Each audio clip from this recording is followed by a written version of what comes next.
Hi, David Weegenaar.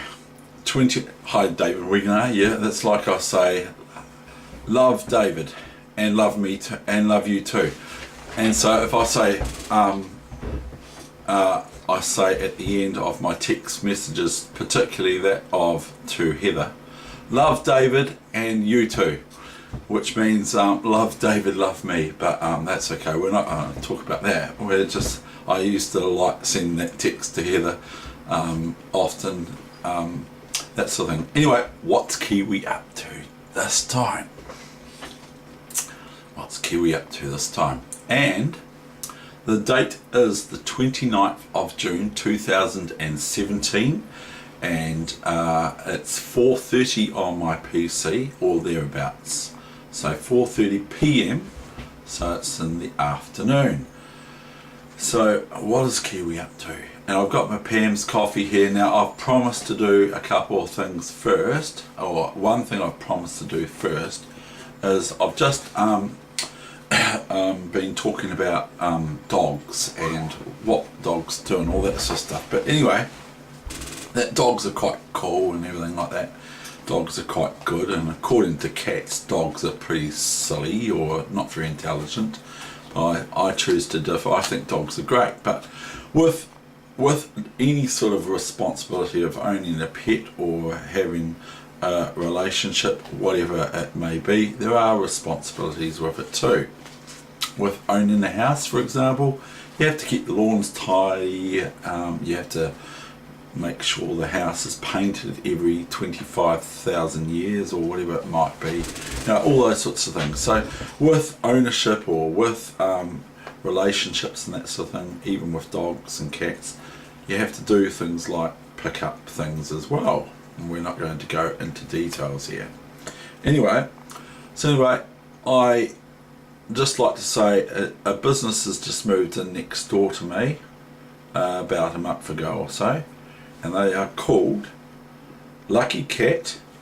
Oh, we've just been talking about dogs, and this is called Lucky Cat. Lucky cats that have owners that look after them properly and feed them well and all that sort of stuff. Not that I can talk. I've got no pets. Oh, but then I've got Kiwi, haven't I? Lucky Cat Tattoo Studio, and that's in my street, which is obviously was on the internet yesterday, McGregor's Road. So, and that they have got this shop looking better than any other shop owners have had it in the past. There's been other shops there, like a bike shop, but they've been looking like a bike shop and blah blah blah. I'm starting to waffle. And there's also been a joiners there, which I've got some of my cabinets from in the past, but they've got it looking the best. And guess what they've got on the floor? They got lino, okay? And guess what the lino is? I looked down at it and I thought, huh? You've got a checkerboard lino. Have you got any offcuts? I said. And they said, no, it's all been taken care of or taken away. Anyway, so that's my wee spiel for them. And then also this, which is a matchbox I've got from Heather just to use as a wee prop. And that's from the hotel resorts in New Zealand. 15, I take it. 15 resort and city hotels. And there are 15 hotels throughout New Zealand. And all the matches, by the way, are dead in it. But there is a queen splattered all over the matchbox. That's pretty cool. I probably quite like just the queen itself because it's proper Staunton design, which is the proper one. So that's that. And now we're going to get on to the game for the day. And so, what is Kiwi up to today?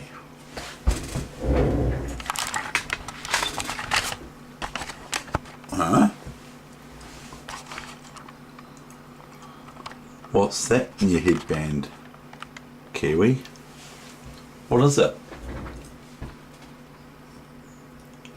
What's it in your headband, Kiwi? Looks like bread. Hold on. What's happening here? Oh. What are you doing, Kiwi? You're eating more food for me. A kiwi's gotta eat, Dave. A kiwi's gotta eat, Dave. Yeah, taken from Straussman. I'm not trying to copy him. But a kiwi's gotta eat too, Dave. And so here he's got... And what's that in your headband? Well, I've got to make sure I've got something for when I'm sleeping and I feel like a wee bit of a bite. I'm not into drinking water. I'm into having a wee nibble at night. Oh, so that's a crust of cheese, cheese scone, cheese bun sort of thing, is it? Yeah. Oh, goodness. So here you got evidence. And now what's this on? What's this on your front here, I see? Oh, it says all right. I know what that means. Yeah, I do too. Well, do you know what it is? Yeah. It's against bullying in schools. Oh, good thing that you're wearing that, Teddy Kiwi, whatever your name is, Kiwi. I think it's really awesome that you're wearing that. And guess what? It matches your underlay, doesn't it? The green underlay. Yeah, I noticed that. And my white eyes. Oh, cool.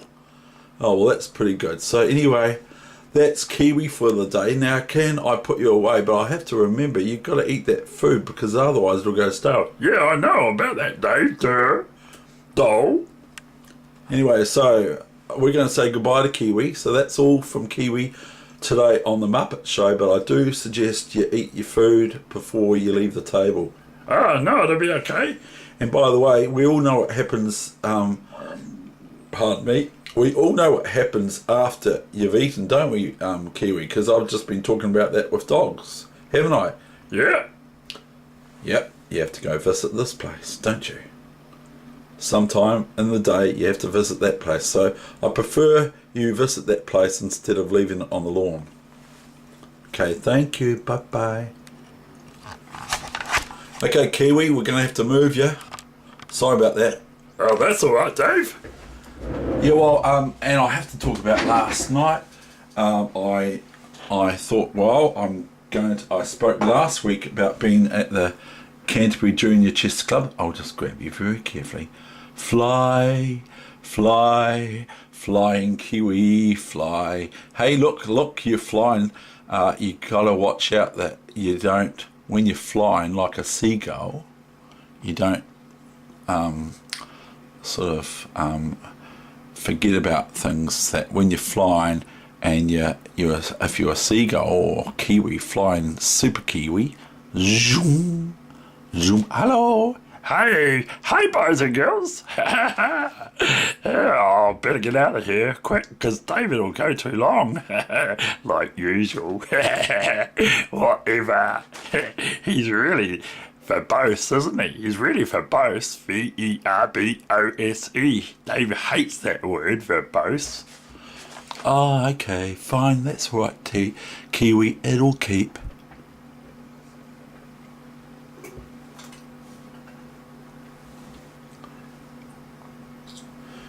Right, and here we have, and I've got a bit of a morsel to eat. Ah, no, that's mine. You leave it alone, Dave. It's for tomorrow. Oh, no, okay, it'll go stale. I got it for very cheap because it's going off a little bit, so. Anyway, we will turn that bud around. We will turn that bud around for all your spectators. And here is his game. And I don't think it will be very much longer now. So that's 10 minutes of the Dutch call our whoring, which is waffling. So anyway, here we go with the game. Now this game was played yesterday on playchess.com. And without further ado, I will move the stuff so I can move the mouse around because otherwise it's quite tight. C5, B4, everyone knows I play this by now. So I went to coach the juniors last night again at the Canterbury Chess Club. And this time I thought, I know what I will do. I will let them know who I am because they might think, well, who are you to counsel me and coach me in chess. Who are you anyway? You're nobody. I don't think that you're anybody, so why should I be coached by you?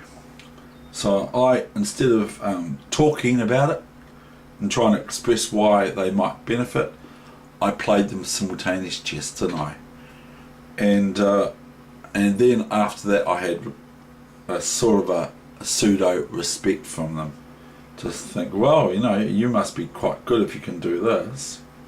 And so then they all watched the game that I put on the net, yesterday's game. That was week 33, session lesson number 3 or number 3. Okay, so we've got A3, E5, knight C6, AB4. Bishop B4 came the reply again, like the last other game. C3, Bishop E7. And I then played in the Gambit tournament, which was D4, D5, Knight C3, C5, DC5, D4, and that's the starting position. And I got 1.5 out of 2 yesterday, so I got a draw in the 4th round, yeah, and so I lost my first round game that I showed last week. C3, Bishop E7, D4, and then my opponent played the whopping D5. Wow, that's a cool move, isn't it? Yeah, it is, Dave. I've never seen that move before. No, nor have I, Kiwi. Now, what do I actually do about it? I don't know. I could probably take this pawn on D5, and I don't know, I might have played that.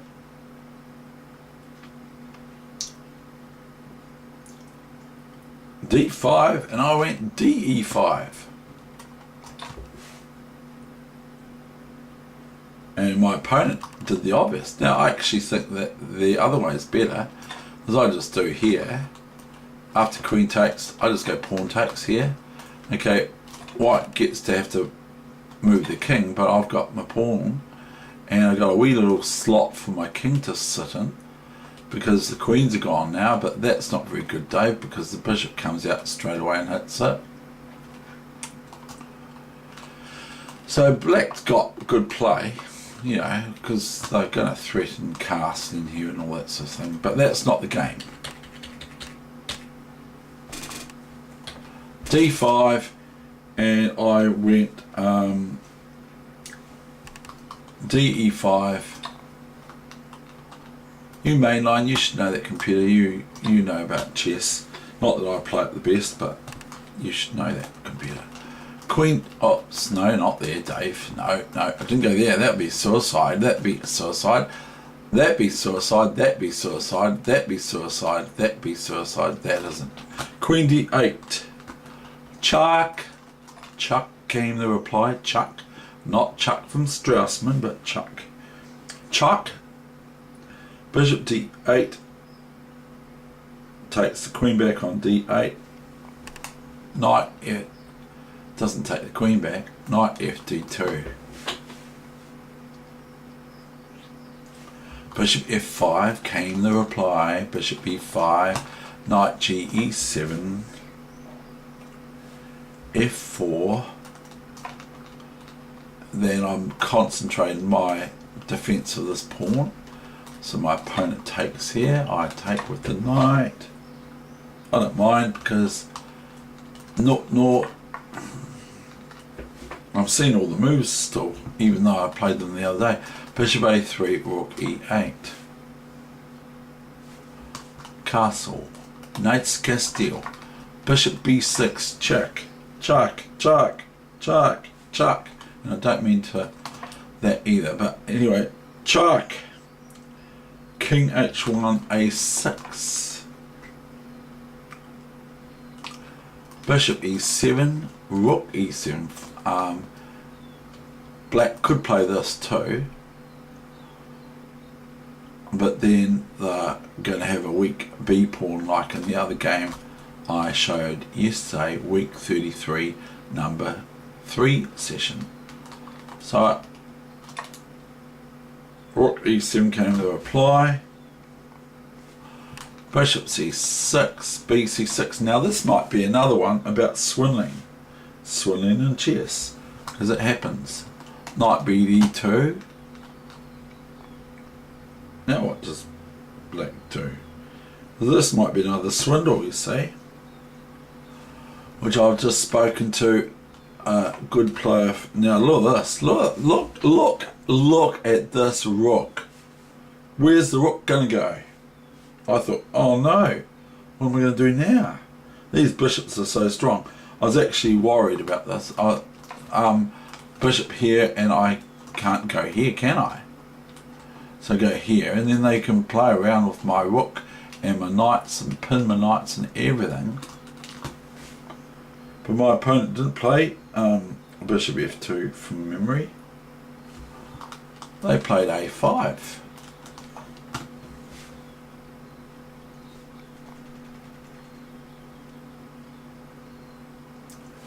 Now I covered up this bishop problem I've got with black's bishops, because in this sort of position the black bishops are better than the white knights.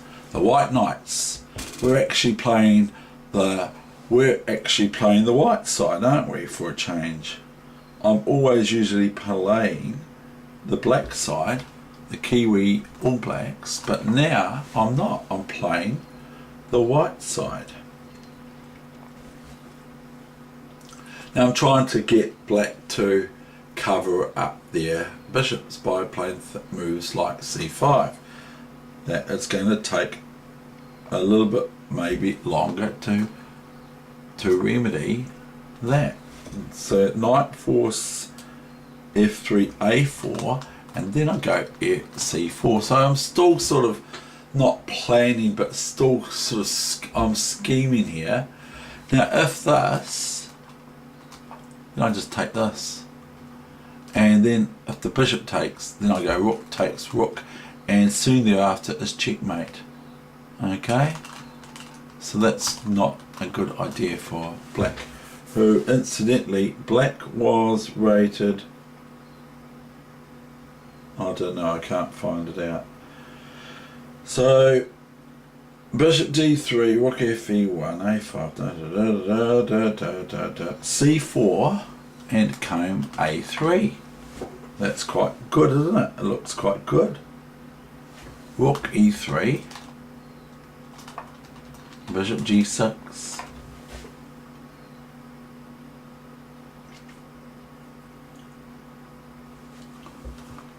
rook a3, takes. Rook a3, well, yeah, sort of that, or I move my rook down to a8 if they're still doubled or if they're still existence. Rook a3, now I'm threatening the obvious checkmate in 2 and 3 moves by rook a3 to a8, check, bishop back, rook takes, rook back, rook takes, checkmate. So I'm threatening that fundamentally.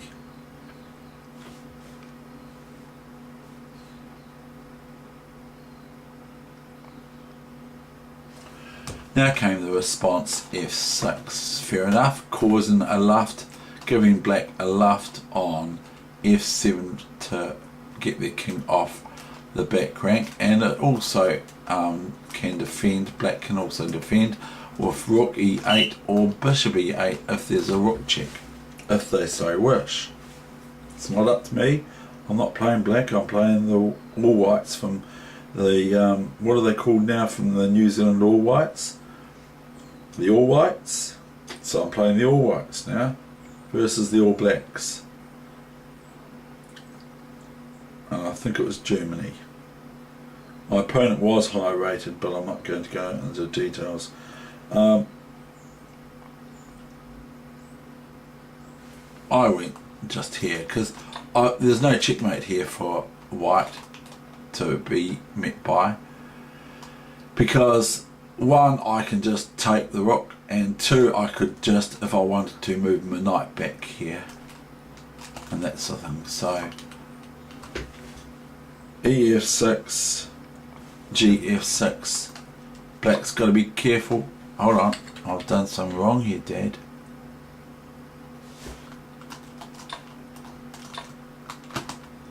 New main line, you should know that, computer.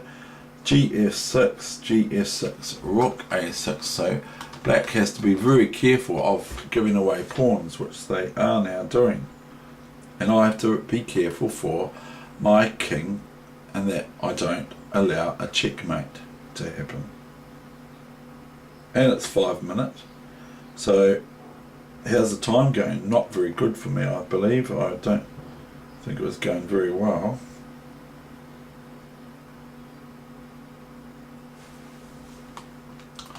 Black plays here, and if the bishop moves, it could go here, so that if rook takes pawn, black could play rook e1 check, knight e1 and bishop f6, but black plays rook e6 here.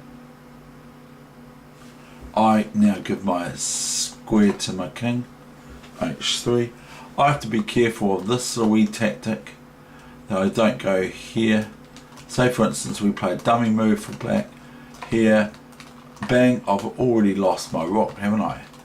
Because it's a discovery attack on my rook, or skeleton attack on my rook, and bishop c7 picks up my rook and puts it in a coffee cup.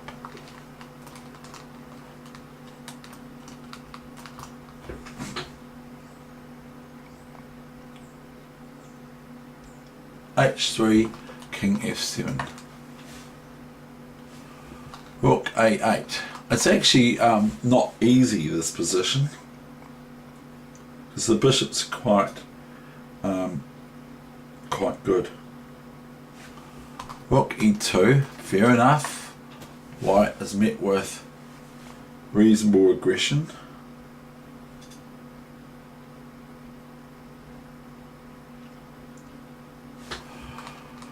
Rook b8, and now notice that this could get in a wee bit of difficulty because of rook b7, and then white would be met with most likely rook back to e7 to defend the bishop.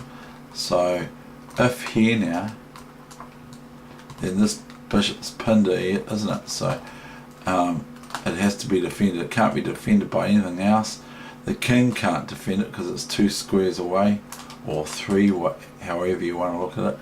So black would have to play rook back here again. So I would be deemed as the aggressor, even though there's hardly anything in it. And it's a different kettle of fish what I'm actually to play here. But if I go here now, then as before, this is a discovery attack on my rook again. King h2, rook e7, and all of a sudden black's winning, even though they were probably winning anyway before that.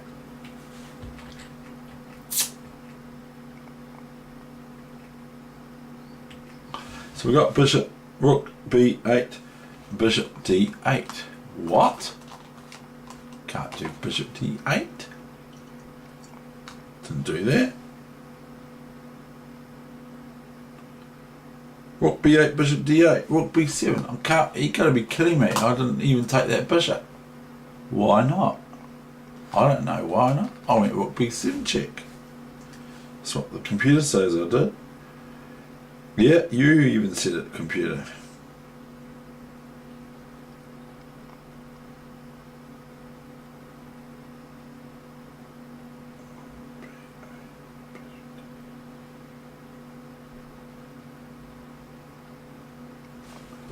Then came bishop e7.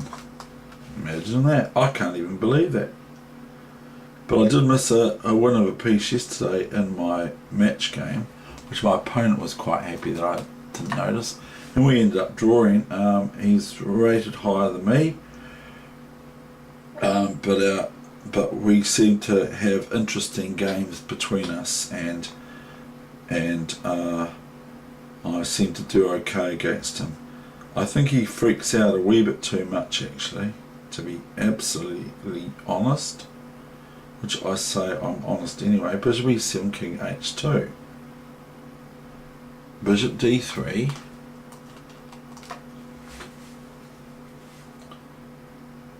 King g3. King e6.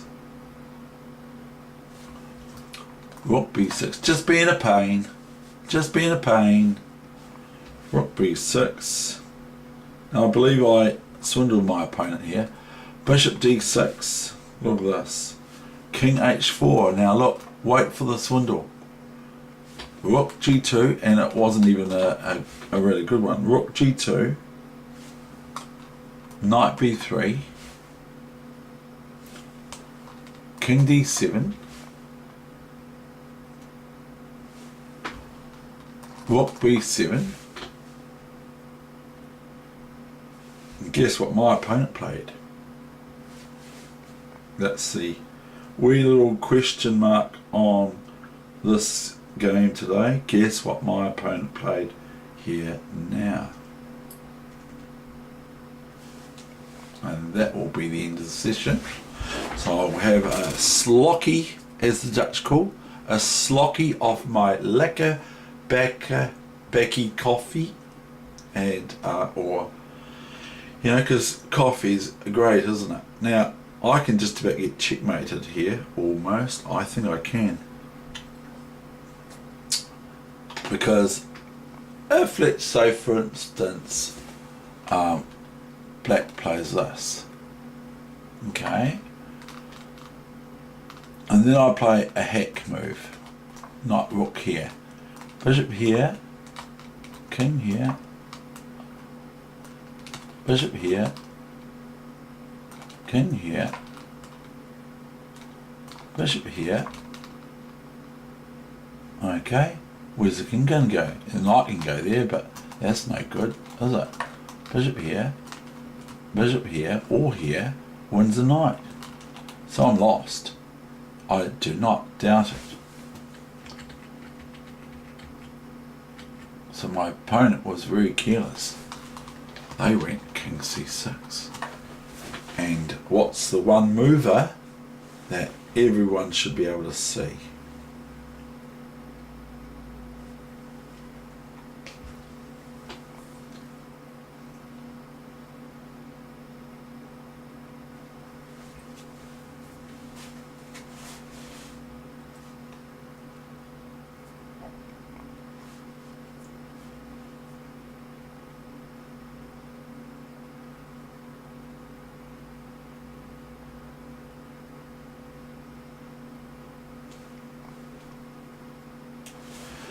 Is this move.